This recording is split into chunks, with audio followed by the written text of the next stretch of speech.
Hello, muraho mumeze neza. Jewe ndaho meze neza ndashima psychologue nkuko vyama. Uyu munsi ntemberera ahantu ku kiyaga ngira ngo murabona ndahantu hejuru mu kiyaga. Murabona yuko ari ahantu hameze neza cyane. Ni kiyaga kiri ahantu hitwa Kimbo. Ufashe ibarabara rya Thika Road uvuye Nairobi ni muri county ya Kiambu. Rero jewe nariko ndaraba ivyo president wa diaspora burundese au Kenya yamye ashikiriza mu magroupe ya diaspora burundese au Kenya. Nabonye ashobora gushikiriza aba bantu mubona ashoboye gushira ngaha. Nifashije aka video nabonye barungitse muri groupe za diaspora. Muna barundi bafashwe bafatigwa ku mupaka wa Kenya na Tanzania aho bita Sirare. Nukuvuga abo barundi ivyo bagirizwa kuba bafise ivyangombwa vyaheze, abandi nabo ugasanga nta vyangombwa bafise bivanye n'ukuntu vyoba vyaratakaye canke atavyo bafise sinzi impamvu. Kandi uhaye urabona ko ari abarundi benshi, abarundi bashika ngo 60 niko numvise. Muri abo hari n'abarundi bashika 60 bashoboye gufatwa. Rero bari abarundi bavuye mu gihugu ca Kenya barangurira imirimo yabo mu gihugu ca Kenya, bari batashe kurira Noel hamwe n'abandi mu miryango yabo mu gihugu c'u Burundi. Hanyuma baca bafatigwa ku umupaka wa Sirare, ni umupaka uhuza Kenya n'igihugu ca Tanzania. Rero nkanje nkaca ngaruka gatoya, nkaca nibaza impamvu abarundi bangana nkuko kose bashoboye gufatwa, ivyangombwa vyabo vyaraheze, abandi n'abatavyo bagira, ngira ngo kumbure usanga biba vyaratakaye canke sinzi ntawuzi ukuntu bari barahaje. Bashobora kuba bari bagize amahirwe bagashika muri Kenya ata vyangombwa bafise, bivanye n'abantu bashobora kuba barabajabukije imipaka. Rero ico nshatse kugaruka kuri aba barundi. Nabona benshi ni nk'abantu b'abajene, harimo abantu bakuze banovuga ko baciye ubwenge. Byoba bigenda gute n'ukuntu president wa diaspora yama ariko arasemerera muri ajya magroupe?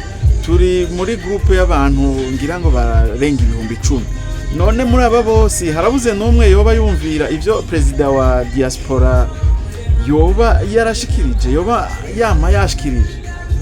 Icambere yama yavuze ati barundi kazi muri ngaha mu gihugu ca Kenya, hari igihe ushobora ukibwa n'abasuma canke ivyangombwa vyawe bigatakara. Ati mu gihe ivyangombwa vyawe bitakaye, ja muri ambassade, ugende muri ambassade y'u Burundi baguhe igipapuro ca go home, urupapuro rukwemerera gutaha mu gihugu c'u Burundi, ushike mu gihugu c'u Burundi atangorane nimwe ushoboye kugira. Ivyo president wa diaspora canke secrétaire yama yabishikirije mu magroupe ya diaspora. Hariho n'ibiganiro bica kuri zino mbuga ngurukana bumenye, usanga nk'abantu baba influencer tuguma tuvuga, ugasanga turabicisha mu magroupe ya diaspora, kuko ziya groupe za diaspora zimwe abantu benshi batandukanye. Tugacishamwo tubabwira yuko mu gihe icyangombwa caheze ntutahuko, ugende muri ambassade baguhe go home, utahe ufise uruhusha rukwemerera gushika mu gihugu c'u Burundi. Ariko mu gihe tuba tubicishije harya, hari igihe tuba tubishize kuri YouTube tugatanga link ya YouTube, ahandi naho tukabishira muri groupe ikagenda ari audio nyene isanzwe. Tugenda dushigikira ivyo president canke secrétaire wa diaspora aba yavuze, kugira ngo abarundi bene wacu mushike donc mutagira ivyangombwa vyabaheranye, mushobore gutaha atankomanzi, mushobore gutaha atangorane nimwe. nande bikaca bintangaza ukuntu abarundi bangana nk'uko kose boba barashoboye gutaha ivyangombwa vyabo byaraheze badafise ivyangombwa badafise ibibaranga bakaca bafata.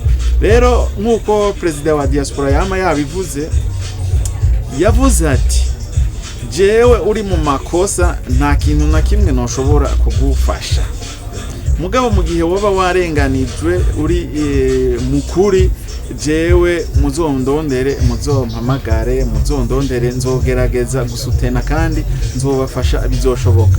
Rero barundi kazi, mu gihe hari communauté y'abarundi bari ngaha anye muri kino gihugu ca Kenya, hakaba harimwo n'ababaye indongozi kugira baserukire abandi, reka bashaho tureke kubaruhisha, tureke kubarusha, nimuze dukorere ku mategeko, hanyuma ibintu bigende neza. Kuko nk'ubu unye musanzwe muzi yuko umurundi muri Tanzania ashitse muri Tanzania, murabizi nka mwebwe mumaze gusafira, murazi umurundi afatiwe mu gihugu ca Tanzania adafite ibyangombwa ukuntu bigenda.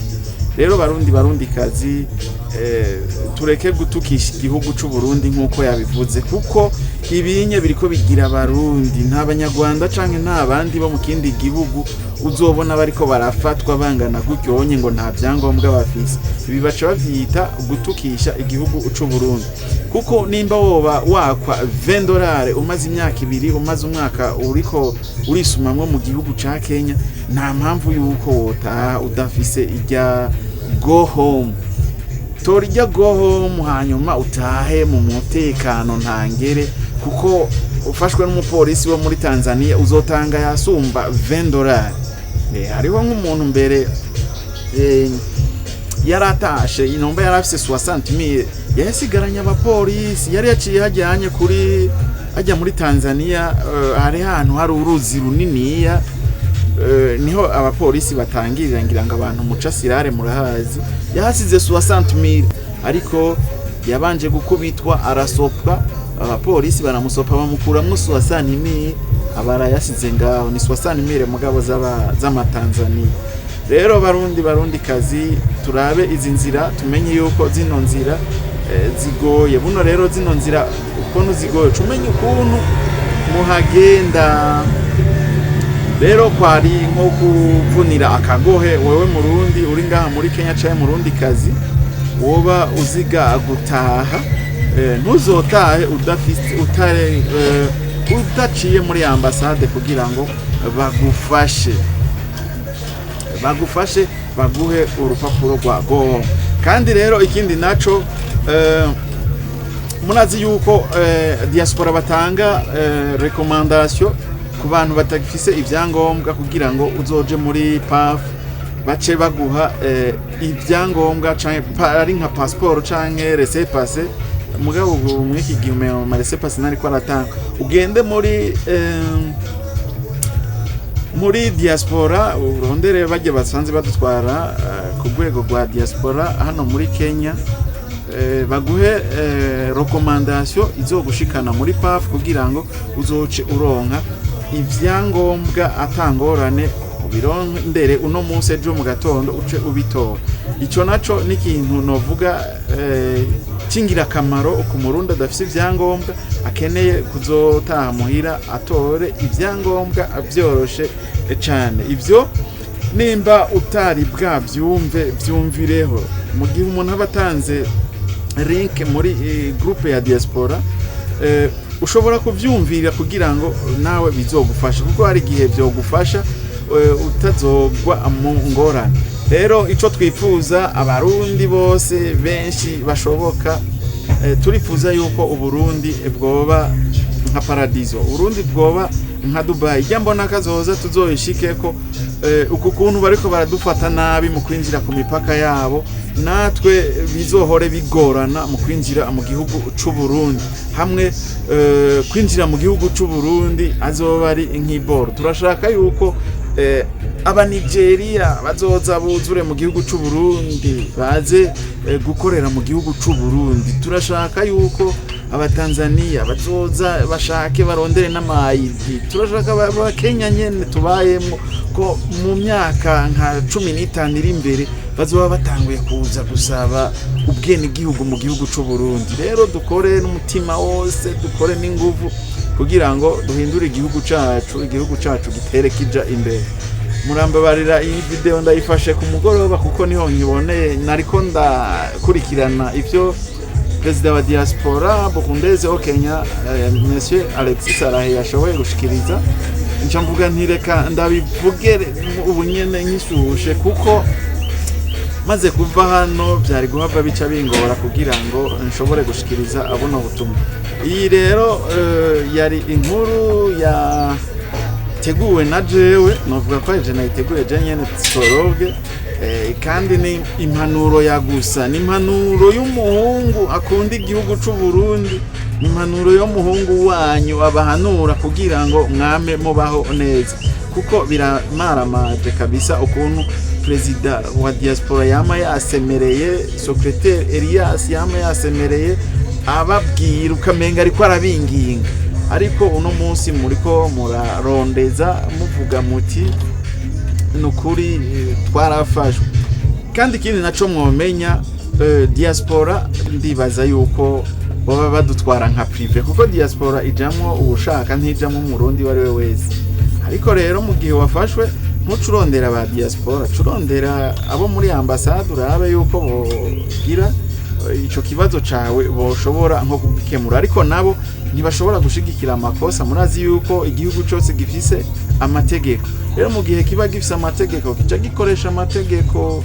Rero tubandanye twirinda ntihagire umurundi azosubira gutaha ataciye muri ambassade mu gihe atabyangombwa afise ngo arondere rujya rupapuro rumwemerera gushika mu gihugu c'u Burundi. Niyo mpanuro nari ngomvye gutanga just nk'impanuro. Reka tugarukirize kino kiganiro kivuga kuri zino mpanuro hano, tuzosubira mu bindi biganiro. Imana ibahezagire, ariko turifuza yuko Burundi twobona bwarateye imbere, bibagora kwinjira mu gihugu c'u Burundi nkuko natwe bitugora kwinjira mu bindi bihugu by'abandi. Imana ibahezagire rero, Psychologue ndabasezeye. Thank you.